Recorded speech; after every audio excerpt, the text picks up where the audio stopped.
The weather en route is expected to be fine, and the weather at Paro at the moment is partially cloudy. The temperature is 17 degrees centigrade, which is equivalent to 63 degrees Fahrenheit. In the descent, there are a few clouds ahead, so it may be a little turbulent. We will be landing in about 10 minutes, and for information, the local time is exactly 7 minutes past 11. I hope you're all comfortable and you enjoyed the flight with us this morning. Thank you for flying Trucking.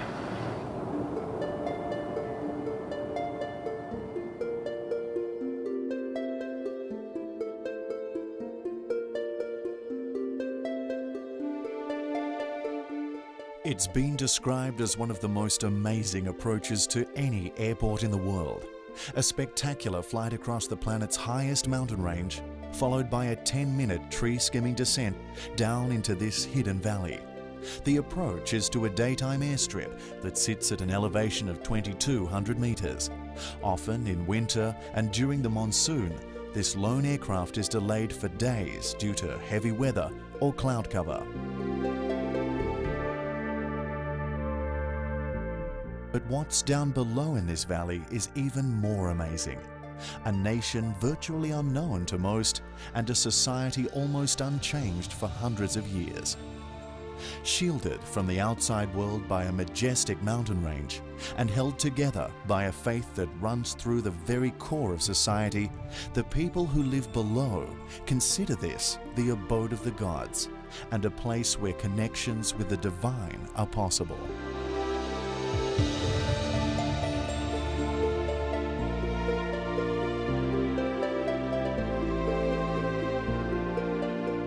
Travelers who have been here speak of an amazing country that seems frozen in time, a place and a people so unique that it seems impossible they even exist.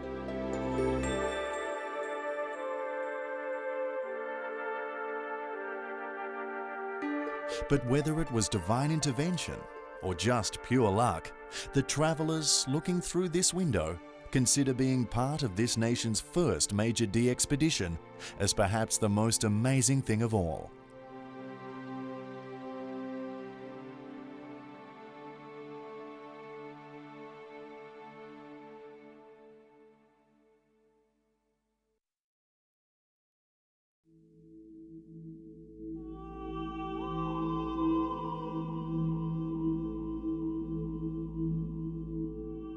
Hidden high up in the eastern Himalayas, landlocked between China and India, Bhutan is probably the closest thing our planet has to a living natural temple.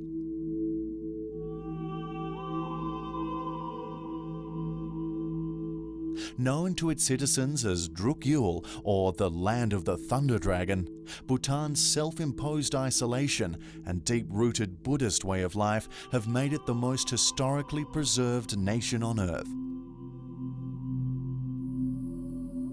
And though rapid change is everywhere in today's world, Bhutan is the exception. A lone survivor on a fast-paced techno-globe with one foot firmly planted in the past and the other cautiously and gently testing the waters of the future.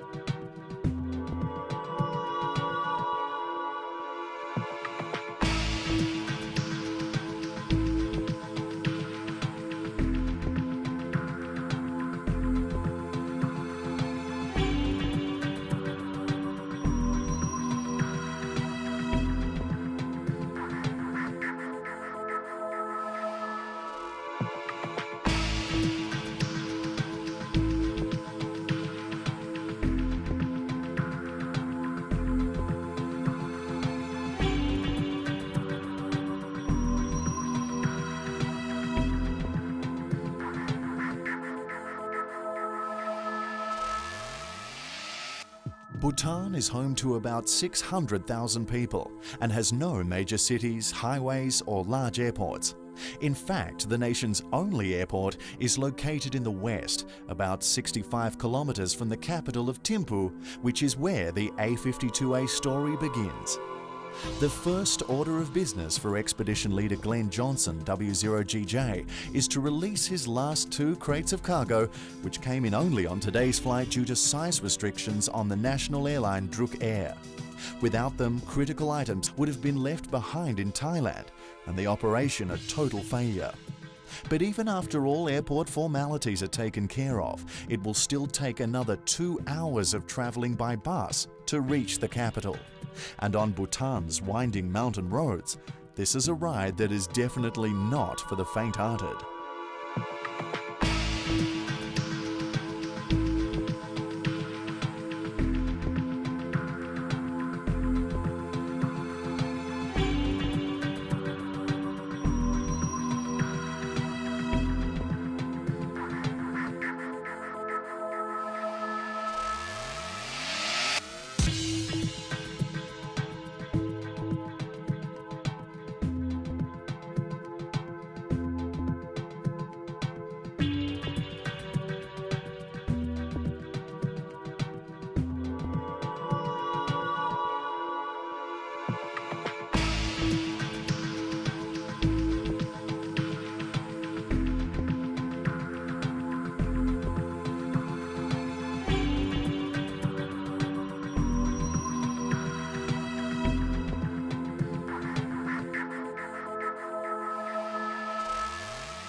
The nation's capital of Thimphu sits in a picturesque valley at an elevation of about 2,300 meters. With a population of only 45,000, Thimphu is just a small town by most Asian standards, but proportionately about right for a mostly rural nation like Bhutan. Journey's end, however, is not in the city centre, but on the eastern hills at a very unique hotel, the one chosen to host the first major DXpedition in the history of Bhutan, A52A. This all started about 3 or 4 years ago. I'm an orthopedic surgeon, and in one of our magazines I read an article about Orthopedics Overseas, which is a volunteer organization for orthopedic surgeons to donate time to third world countries. And Bhutan stood out in big red letters at me, and I thought, wow, what a dream. If I could only get assigned to Bhutan and maybe somehow I could get a ham license and operate.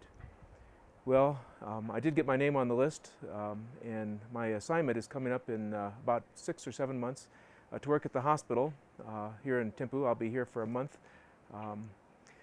And one thing led to another, and the Ministry of Communications was putting together a new plan or new law that would authorize amateur radio. And one of the chief engineers has been working on this project for many, many years. And finally, the end of March of this year, 2000, the Bhutan Telecommunications Act became law, authorizing amateur radio. And I talked to the chief engineer about licensing, and my plan was to bring my son and I over and do a short, simple operation. And I was asked to get together a group of people for a group operation.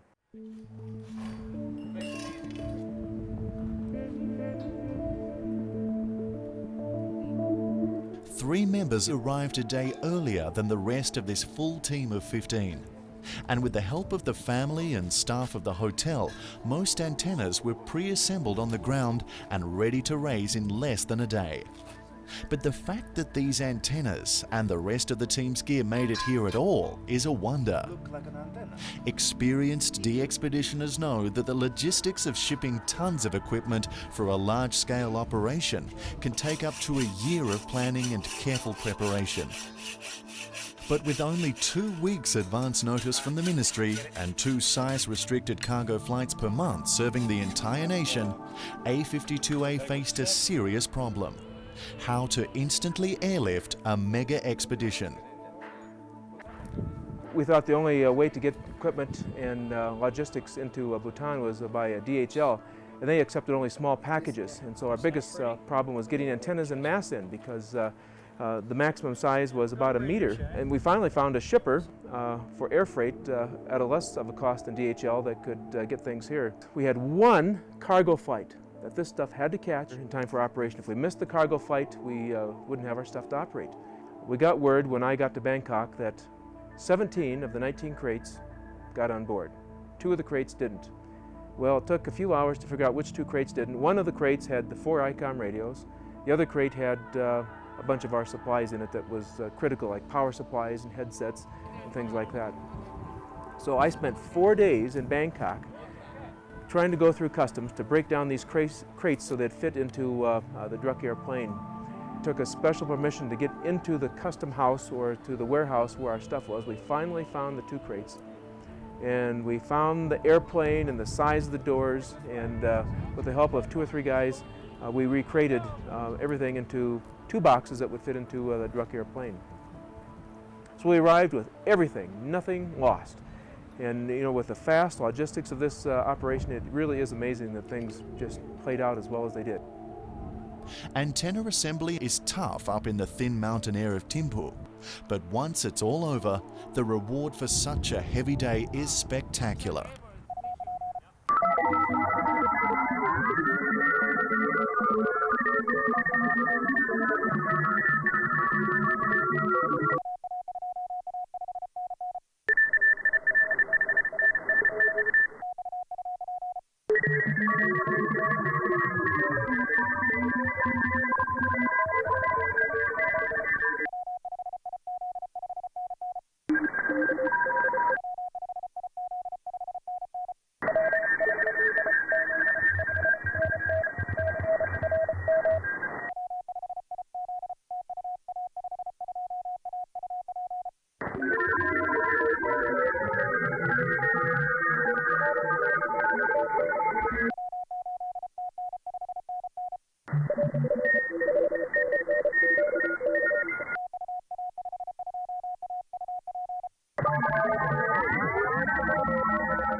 One of the things that I took on was trying to rearrange the hotel to best optimize it for our operations.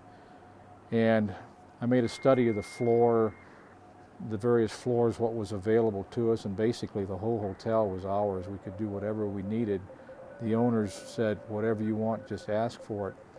So what we did was come up with a plan that made the top floor basically an operating area, and the floor below it was a sleeping area.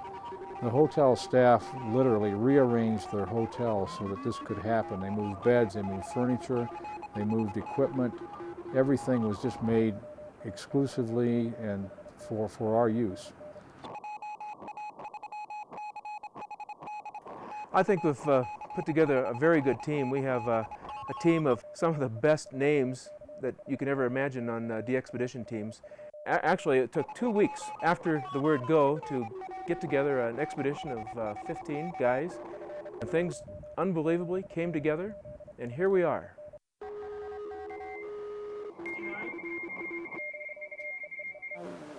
This group that's here right now, the radio amateur group, so this is like really different from the others. They don't have time to eat, they don't have time for sightseeing, anything. They're all very busy with their work. Whereas the other tourists that we have, they come here and have their meals or maybe, you know, come to sleep, but they go sightseeing and they go different places. The Pinewood Hotel, base camp for A52A, looks and feels more like a home than your average hotel or resort.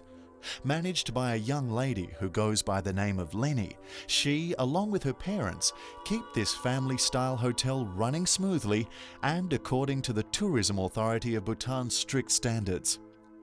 Home to the best view in town and rated as one of the top hotels in the country, this is, of course, the first time Pinewood has hosted anything along the likes of ham radio operators, and certainly the first time the entire compound has been transformed into a 7-station transmitting site. This place was actually to be my parents' home. It was built as a, you know, house to live in.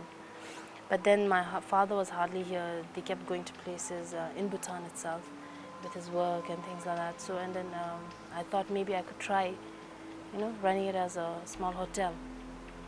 So, and then we did a little bit of modifying here and there. Like the restaurant was supposed to be the, you know, sort of family sitting room, you know. And then that was right for the restaurant. Downstairs we made the reception, everything later on. And then well, now it's a proper hotel. I started around 95, and in between I had given it on lease to someone else, and now I've taken it back myself because it wasn't being managed properly. I've had all kinds of guests from everywhere of here. Everyone liked it, at least that's what they tell me. Everyone liked it, the view. We've got a very nice view from here, and it's like 24 hours duty for me. It's good for me. I mean, like, I like it. Somehow I like the work. I like my work, looking after all these guests here, and I enjoy it. And the group right now, the operators, ham radio operators that are here right now, I don't think they've gone anywhere. They've been here 24 hours with all their meals here itself. And I mean, it's different. They're all different from the other groups that we've had. I mean, it's something that's never, never happened here in Bhutan. And it's happening here in my hotel, and I like it. Ending X-ray? The 6 Denmark X-ray 5 and 9.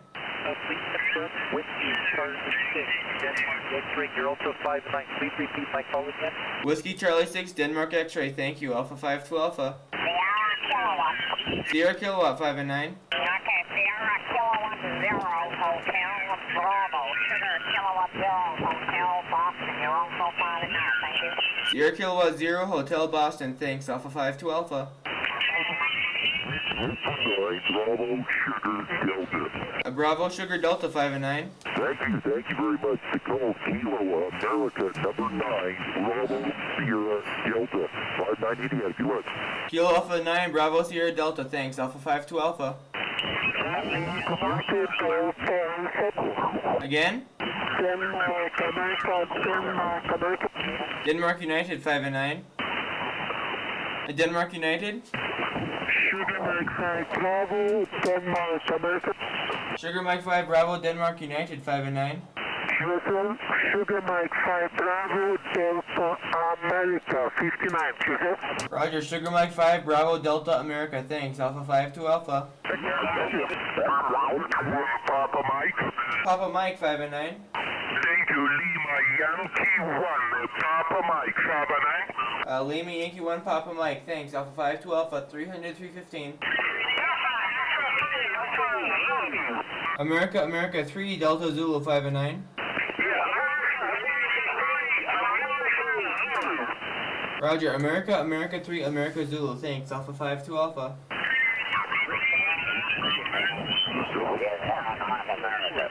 Again? W0 North America, W0 Whiskey 0 North America 5 and 9. Thank you, 5-9 from W0 North America. Thanks, Alpha 5 to Alpha.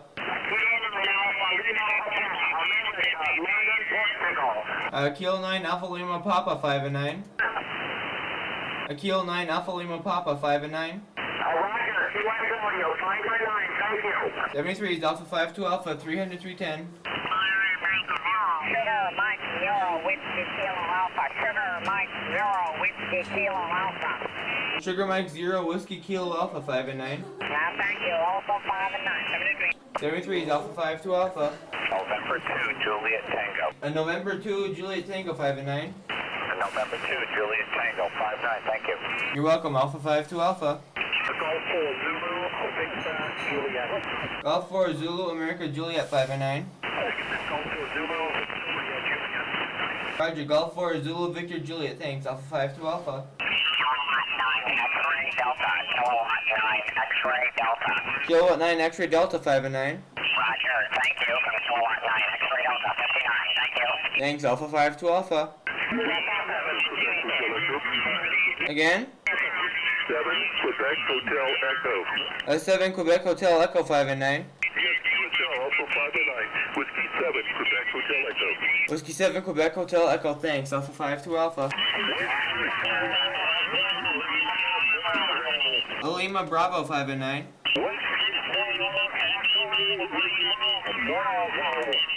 Whiskey 4 Echo Lima Bravo 5 and 9. Thanks, Alpha 5 to Alpha, 300, 305. Radio Uniform 5 and 9.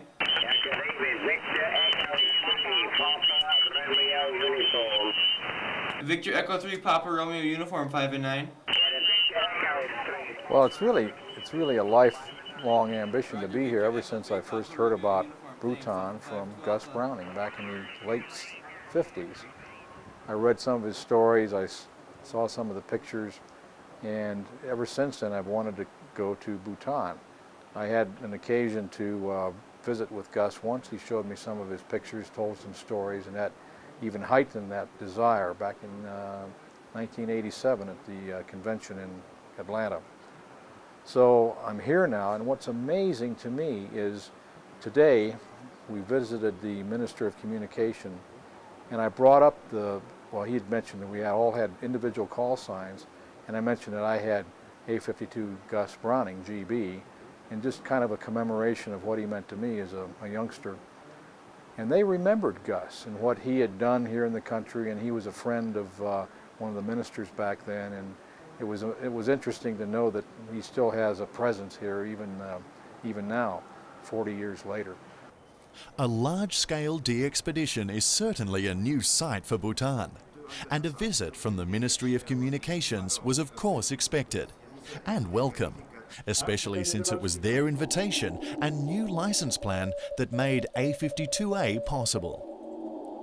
Bhutan's new official amateur radio licensing structure is the result of a decade of hard work by hams such as Zoro Miyazawa JH1HAT and Jim Smith VK9NS, who spent many years shuttling back and forth for demonstrations and proposals. Today, the product of their efforts is a set of clear, unambiguous license regulations for both citizens and foreigners alike. But rather than letting in a select few at the start of this new legislation, the ministry opened the door to all from day one. Amateur radio has now taken a great leap forward in Bhutan, from one of the most inaccessible to probably the most clear, open and friendly license program in Asia.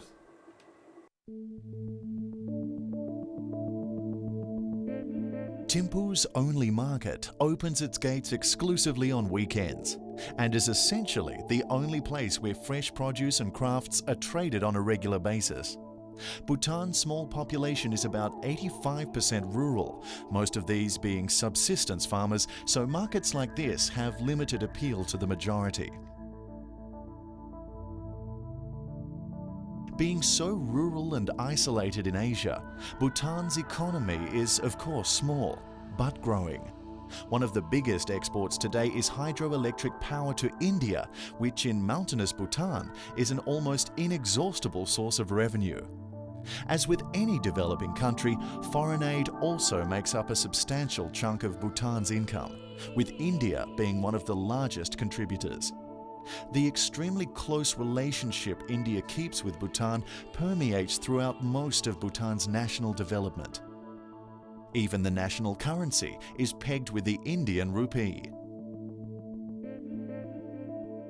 Ethnically, Bhutanese are descendants from 3 regional Himalayan peoples that began from a distinct culture away from Tibet about 400 years ago. The most recent ethnic addition to the mix are Nepalese, who settled in the south in the early 19th century. Though numerous invasions and civil wars took place over the years, Bhutan has been unified as a single people since 1907, when the nation's first king came to power.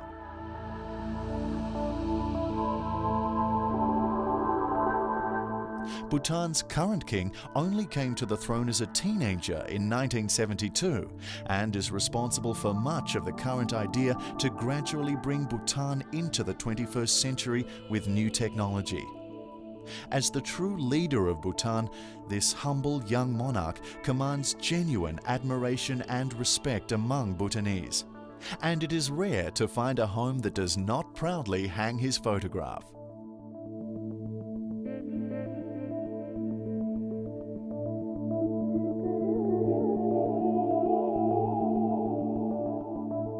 Bhutan's population growth is estimated at 3.1%, one of the world's highest, due in part to the substantial improvement in medical care over the last 15 years.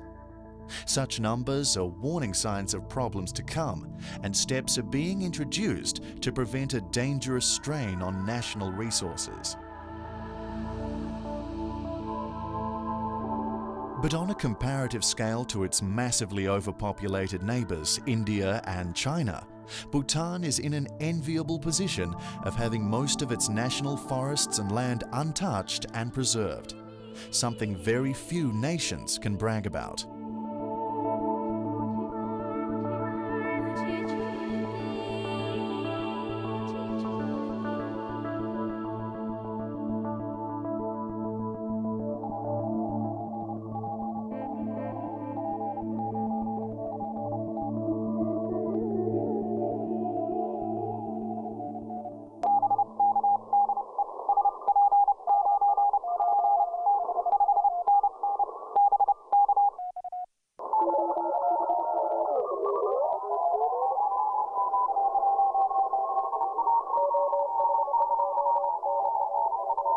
A52A came to Bhutan prepared, with 7 IC756 Pros sponsored by ICOM and an array of antennas for 6 through 160. Despite the power restriction of 100 watts, band conditions in May, especially to North America, are outstanding, and the limitation is barely even felt on the high bands. Despite the voices of disapproval from the DX community over a 100-watt limit on a major DXpedition, the low power actually became an advantage, with minimal interstation interference and manageable pile-ups. QSL, Delta Lima 1, November, America, Italy. Thank you, QRZ. Germany, Canada, Gulf Canada. Gulf Canada, 59.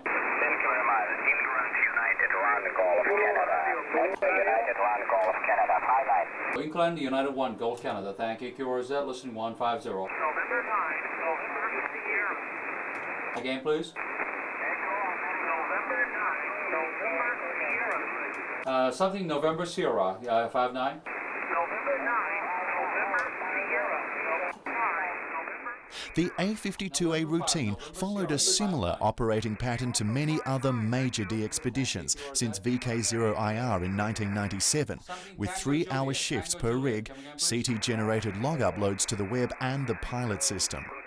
A local email address and telephone connection, of course, helped the situation a great deal.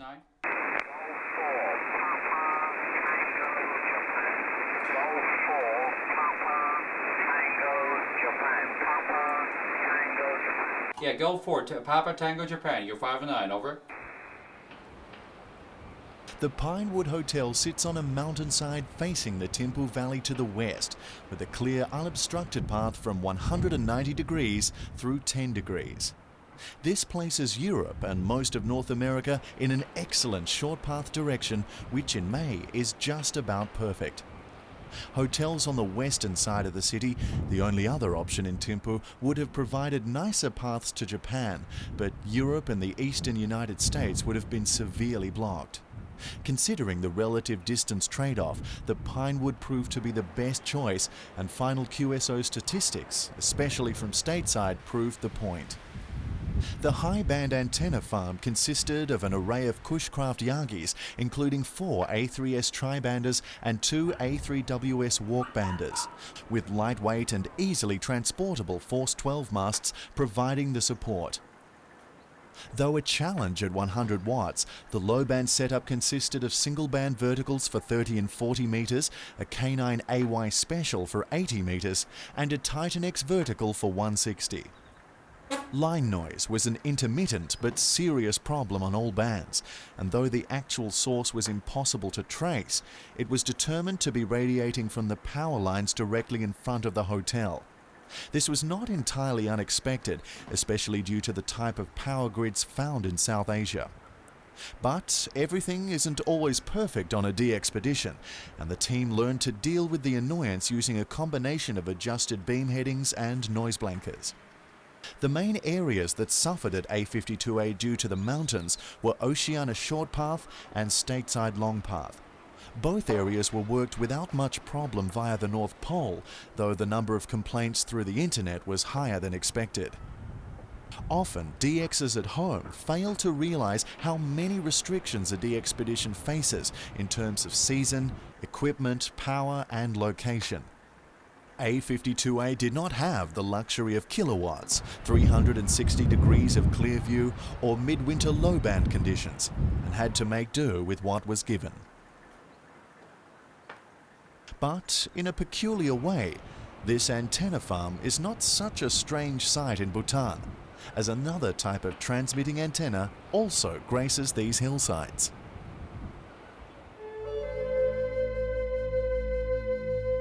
Bright, multicolored prayer flags can be found just about everywhere in Bhutan, including mountainsides, fields, rooftops, monasteries, and even amongst the A52A antennas.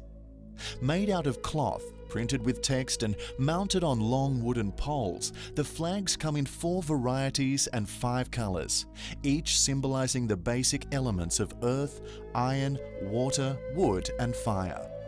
They also symbolize the 5 meditation Buddhas, the 5 wisdoms, the 5 directions, and the 5 emotional states. Though this symbolism may seem complicated to an outsider, their function is very straightforward.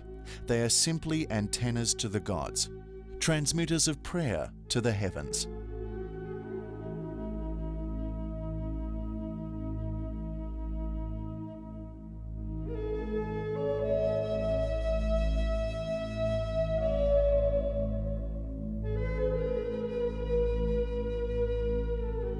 Another portal of Buddhist prayer in Bhutan is a chorten, literally a small building or stupa containing offerings or relics. Built in many different Himalayan styles, Indian, Nepali, Bhutanese or Tibetan, the chorten is said to ward off evil and protect people from danger. Chortens are found all over Bhutan and are a popular place to offer daily prayers for many of the kingdom's ordinary citizens.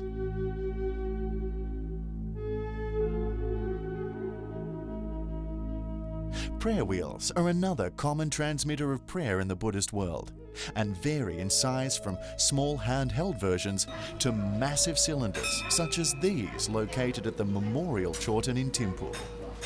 Prayers are written on the drums and are spoken or said each time the wheel makes a rotation.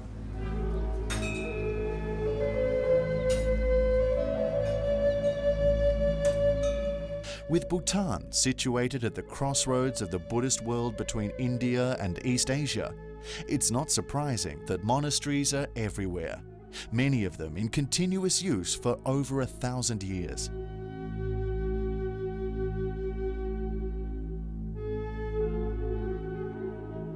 Bhutan's monks are highly respected members of the communities they serve, and the head of the country's monk body is so revered he commands equal respect to the king.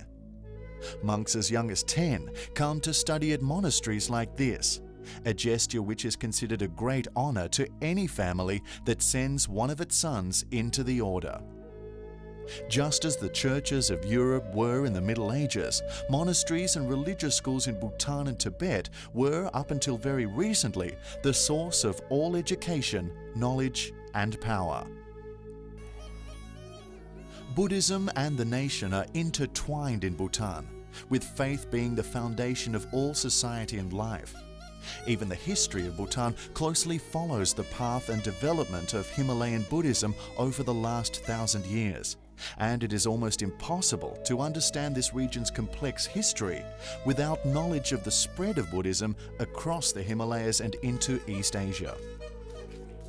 Bhutan's own Drukpa Kagyu school of Buddhism is very closely related to the Tibetan form, but has evolved its own distinct set of moral codes, practices, and beliefs. Because of this close relationship, pilgrims regularly cross over from neighboring Tibet, Ladakh, and Sikkim for extended stays at various monasteries throughout Bhutan. But their travel is largely dependent on border tensions with China and India at the time.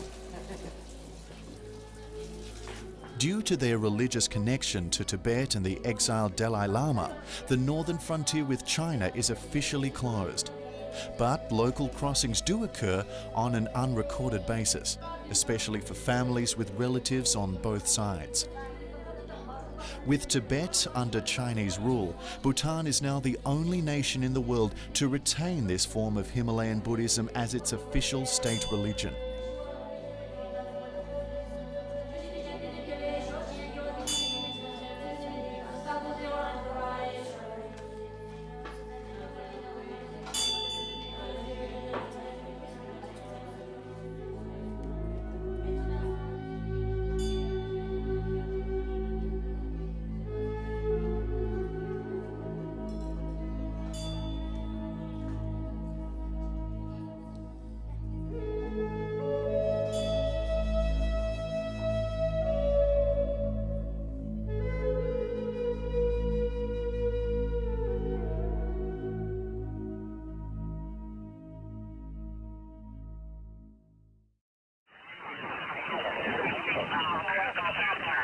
Ending in Papa.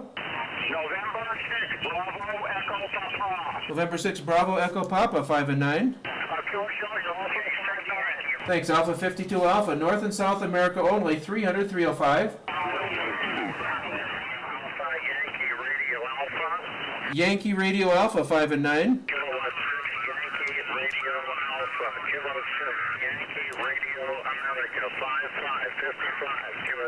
QSL K6YRA Alpha 52 Alpha. Ending in Hotel.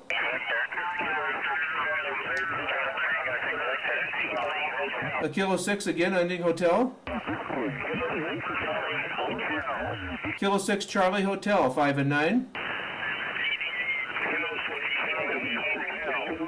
Kilo 6 Charlie Hotel 5 and 9.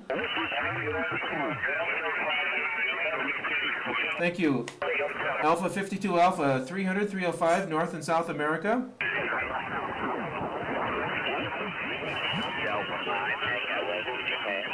Ending in Japan 5 and 9. Whiskey America 5, Tango Yankee Japan 59 seconds. Okay, is it Tango Echo Japan? Whiskey Alpha 5, Tango Yankee, Tokyo, Yokohama, Japan 59. WA5TYJ, thank you. Alpha 52 Alpha 300 305.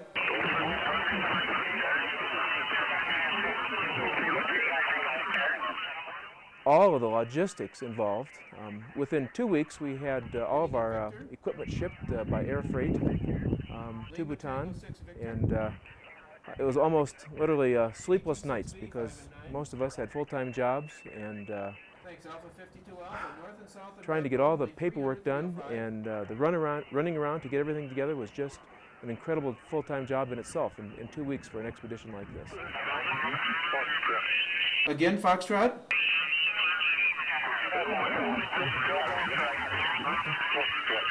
Ending in Foxtrot. KI7WF 5 and 9.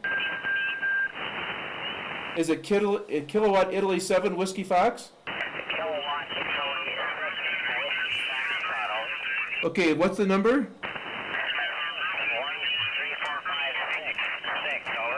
KI6WF, I got it, thanks. Alpha 52 Alpha. Kilowatt America 5 and 9.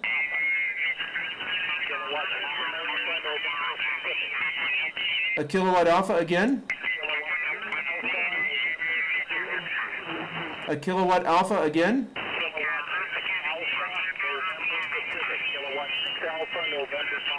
That was at Kilowatt 6 Alpha November Papa 5 and 9. Thank you.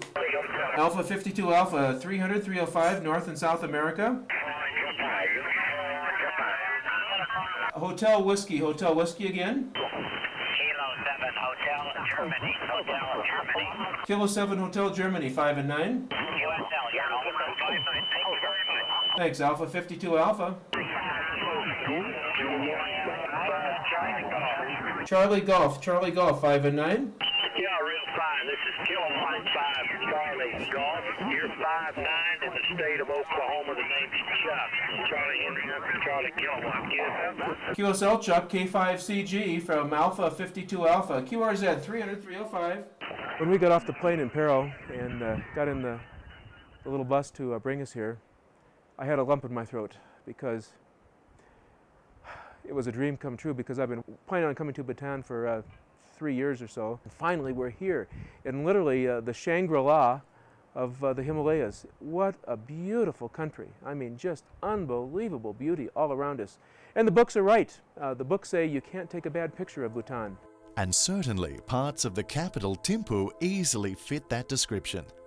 The seat of Bhutan's government, for instance, is in this magnificent building called a dzong. This type of structure, whose name derives from the Tibetan word for fortress, is normally used for regional or national administration and is one of the most exotic features of the country. Given that religion and government work so closely together, buildings such as this one in the capital have one wing built as a monastery and another for the National Assembly and offices of the king. Full formal national dress is, of course, mandatory for everyone who enters buildings such as these.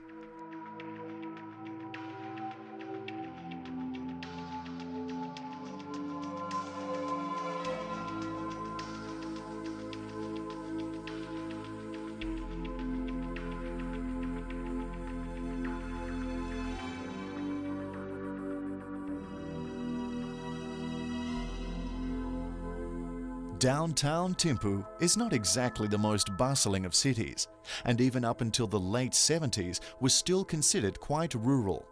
With no airport or large highway serving as a link, Thimphu is still the most isolated capital city in the world. Things actually get a little tense at times during the midsummer rainy season when the only road leading southward out of town is frequently cut off due to mudslides. When that happens, many supplies run low as Thimphu is severed completely from the nation's only airport in Paro and the main supply route overland from India. Motorable roads were constructed only in the 1960s, but even today there still aren't many driving options, and the number of paved roads in Bhutan can be counted on two hands. The first cars only drove into Thimphu in 1962. Since then, there has never been much of a traffic problem downtown, and Thimphu is still the world's only capital city without a single traffic light.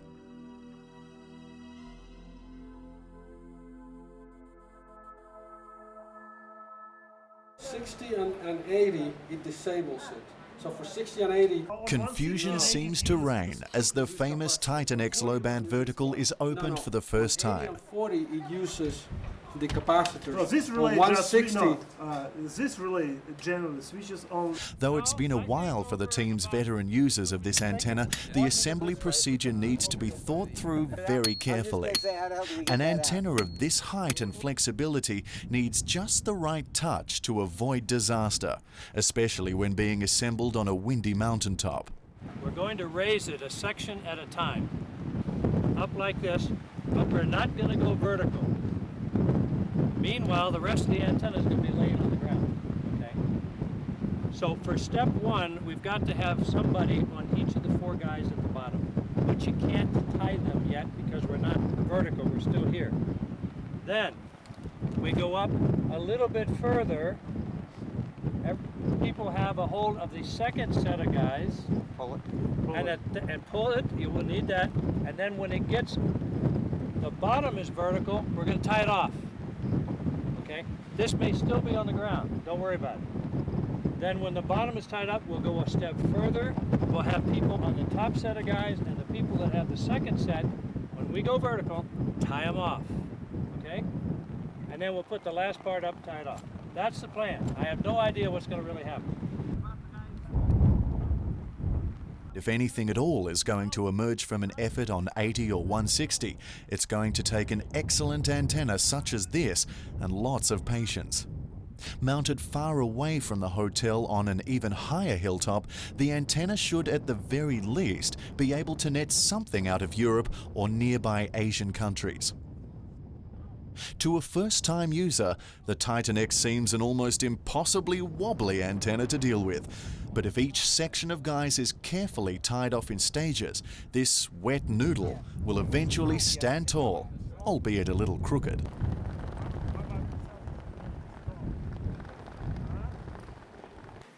Halfway through the DXpedition, a very special visitor dropped by the Pinewood. Yonton, A51TY, is one of only 2 remaining radio amateurs originally licensed in Bhutan from the 1970s. While Yonton was shown the workings of a major multi-station DXpedition and all the logging and logistical details that go along with it, he also took the time to explain his past experiences as a ham radio operator in such a rare DXCC country. As a token of respect and appreciation for his efforts over so many years, a gift sent along from low-band enthusiast Ron, K6UR, was presented. The MFJ noise canceller will hopefully make the low bands more accessible and enjoyable at Yonton's home QTH in Thimphu, where line noise can sometimes be a problem. Alpha 52 Alpha 305.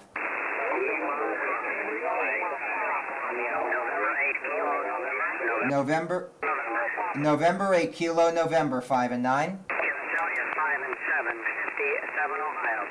QSL the 5 and 7. Thank you. Alpha 52 Alpha. Yankee Fox. A K8 Yankee Foxtrot 5 and 9.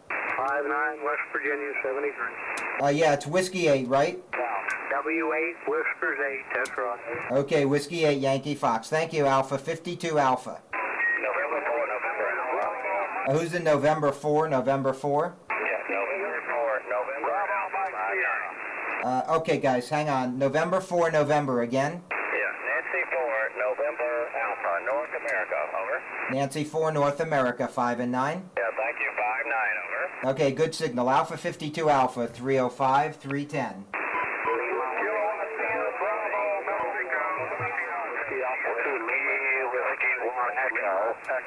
Whiskey 1 Echo, 5 and 9. Yeah, Whiskey 1 Echo, Washington 1 Echo, 59, 5 and 9, over. QSL the 5 and 9, Whiskey 1 Echo. Thank you. Alpha 52 Alpha 305. Whiskey Alpha 2 Lima, QSL, thank you very much. Okay, Whiskey Alpha 2 Lima Echo Tango 5 and 9. Roger, you're also 5 and 9 in New Jersey near Philadelphia. Thank you. You're welcome. Alpha 52 Alpha 305. November 1, India Uniform November. November 1, Italy Uniform November. Doug, you're 5 and 9. Over. Very good, John. Very good. You're 5 and 9 also. 5 and 9. Big signal into Massachusetts. Okay, thanks, Doug, and thanks for all the work as a pilot. QRZ 305 Alpha 52 Alpha. Again, please.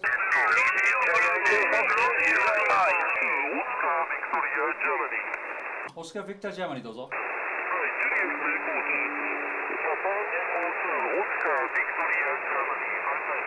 はい、Japan Echo 2ありがとうございました。QRZ。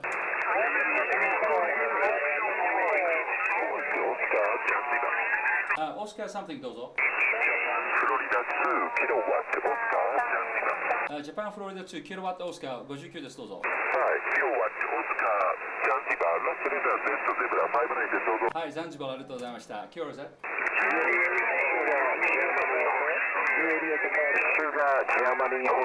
シュガージャーマニーホテル、シュガージャーマニーホテル59どうぞ。はい、ジュリエットアルファ2 JA2 です。同じく59どうぞ。はい、ありがとうございました。ジャパンアルファ2 QRZ。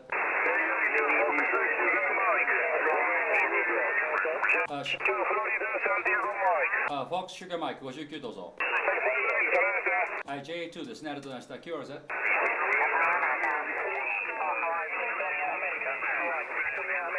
キロベクターアメリカ59どうぞ。ジャパンホテル4ありがとうございました。QRZ。ごめんなさい。ジャパンホテル4ハワイベクターアメリカですね。59です。ありがとうございました。はい、ありがとう。QRZ。JA7 エコーユニフォームロミオ59どうぞ。はい、同じく59です。ありがとうございました。はい、ありがとうございました。QRZ。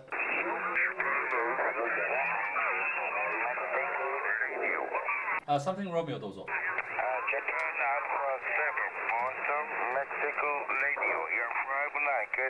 いや、ジャパンアメリカ7ベイカーメキシコロミオ59ありがとうございました。アメリカロンドン59どうぞ。はい、J1 アメリカロンドンユニフォーム59ありがとうございました。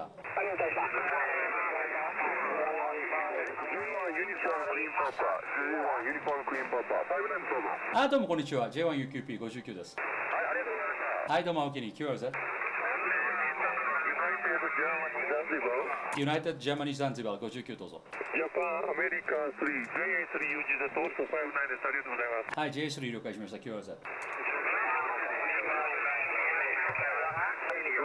リーマンユニフォームラディオ59どうぞ。ジャパンゴルフ2です。ジャパンゴルフ2リーマーユニフォームラディオです。59です。どうぞ。はい、ジャパンジャーマニー2リーマーユニフォームラディオありがとうございました。QRZ。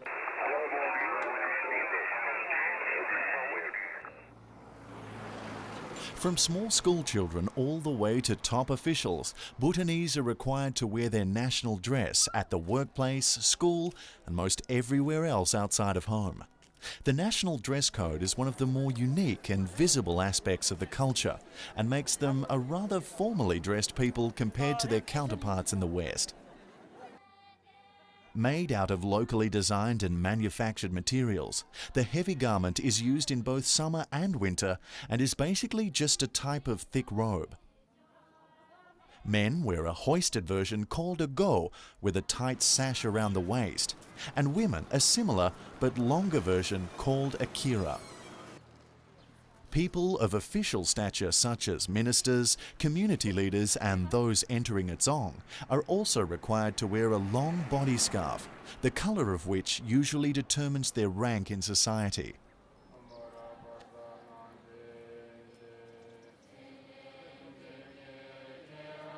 And as a gesture of respect to their hosts, but also out of curiosity, the full A52A team photograph is taken wearing the national dress. Well, I'm ready to go. You are to go. I'm wearing to go. Isn't that what I said? I'm raring. Raring to go. Raring to go. Hey, this is kind of the culmination of it all. I mean, we have been, if you stop and analyze it, what we've been doing is bringing some culture of the outside world, amateur radio and the internet and those kinds of things to the people of Bhutan, and now they're repaying us and bringing us some of their culture, and I think it's a great swap. I plan to take this home with me and wear it proudly on certain occasions. You know, it's been 40 years since I first heard about Bhutan, and it was Gus Browning that had written some stories back to the States and pictures, and I'd always wanted to come here, and now I'm here with a great team of guys, and it's been not only a lifelong, well, dream of mine, but it's hard to believe that we really are here in this beautiful valley and making radio contacts at the same time. It's been excellent. Conditions have not been the best ones, but we have had some very good openings to Europe, USA, Japan. Well, Japan is very difficult. We have done it on the most bands so far. We are doing it over. We'll take the virginity of 160 meters tonight, and we are doing great. Looks like this is first time we work more Europe than States. Sorry, guys. I was still asleep, and I still feel sleepy. And I got to work on those logs. And then I got to go doing the Morse code. There's no time for sleeping, man. That's why I look like I look. This is, I keep saying this every time. It seems that I'm fortunate enough to be associated with an even better bunch of guys and, you know, a better group of operators each time. And I've got to say it again. I don't think there's been a better group of operators ever assembled for an expedition, particularly an expedition to such a highly needed country. Every one of the fellows is a good operator in their own right, and 5 or 6 of them are just, you know, superb. I always chased the bands trying to work Alpha 51 Papa November. It was one of the few countries that was always elusive. It's been elusive for most hams their whole lives, and here I am, while needing it, being able to put it on the air for all those people that need the number 2 country. And you know, I've been to many DXpeditions, but never anything this rare. And it's, in a way, it's moving being in a country this beautiful and preserved in a way of life that we just don't know in America. And then bringing ham radio, a hobby, into a place like this on such a grand scale with such good operators. It's going to be something I'll probably remember the rest of my life. Look over here, Bhutan, downtown Thimphu, Bhutan. Look at that view and the mountains. You can see the Himalayas and the snow in the background. We're really here doing A52A. Isn't that neat? I've never operated with a better group of people than here. Everybody's accommodating, everybody's friendly, everybody's willing to go the extra mile for the other guy. The country's absolutely awesome.